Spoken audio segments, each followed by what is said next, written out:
పెద్ద పెద్ద కొలువులు చేస్తున్నోళ్ళు ఎవ్వలైనా ఏం చేయాలి?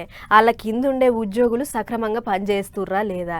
టైంకు వస్తుర్రా లేదా? చేస్తున్న పని నియతిగా చేస్తుర్రా లేకుంటే మూకుబడిగా చేస్తుర్రా?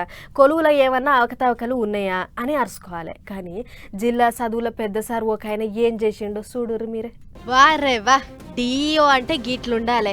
అందరు డిఈఓలు పొలగాండ్ల మంచి షెటర్లు చూస్తే మరి గీ పనే వాళ్ళు చేయాలి అని అనుకున్నాడో ఏం పాడో. బీహార్ రాష్ట్రం బెట్టియా జిల్లా చదువుల పెద్ద సారు అదే డిఈఓ కొలు ఎలగబెడుతున్న రజనీకాంత్ ప్రవీణ్ అనే గీ తహసీల్గాడు మాత్రం అందిన కాడికి దోసుకునుడే టార్గెట్ గా పెట్టుకుండు. ఎట్లంటే ప్రైవేట్ బడోళ్ళు ఆ పర్మిషను ఈ పర్మిషను అని డిఈఓ కాడికి వస్తుంటారు కదా, ఆగో గట్ల వచ్చేటోళ్ళు అందరి కాడి నుంచి ఇష్టం వచ్చినంత గుంజుడు, అదంతా కొంచెం ఇంట్లున్న మంచంలో దాచిపెట్టుడు. దీనా గిదే దందనట. మరి ముచ్చట విజిలెన్స్ ఆఫీసర్లకు ఎట్లెరకైందో ఏమో, ఆయనతో అందరు ఒకటేసారి పోయి దాడి చేసిర్రు. ఈగేముంది, పుట్టవాళ్ళకి శీమలు వచ్చినట్లు పరుపు లేపితే ఎటు చూసినా కట్టలకు కట్టలే బయటపడ్డాయి. ఇక అది చూసిన అధికారులకు ఫిట్స్ వచ్చినంత పని అయింది.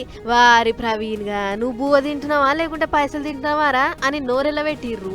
గుట్టలకు గుట్టలున్న పైసల కట్టలు చూసి గివి లెక్క పెట్టాలంటే మనతోని ఏడైతది అని అప్పటికప్పుడు ఏకంగా ఓ పైసలు లెక్క పెట్టే మిషనే కొనుక్కొచ్చిర్రు.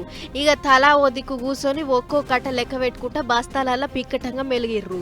అసలుకైతే వీడు జిల్లాకు చదువుల పెద్ద అధికారి. పొలగాండ్ల చదువులు ఎట్లున్నాయి, సార్లు టైంకి వస్తుర్రా లేదా, బళ్ళ ఏమైనా సౌలతులు చేసేది ఉందా, పర్మిషన్ లేకుండా ప్రైవేట్ బళ్ళు ఏమైనా నడుస్తున్నాయా అని చెక్కింగ్లు చేసుకుంటా రికాం లేనంత బిజీగా ఉండాలి.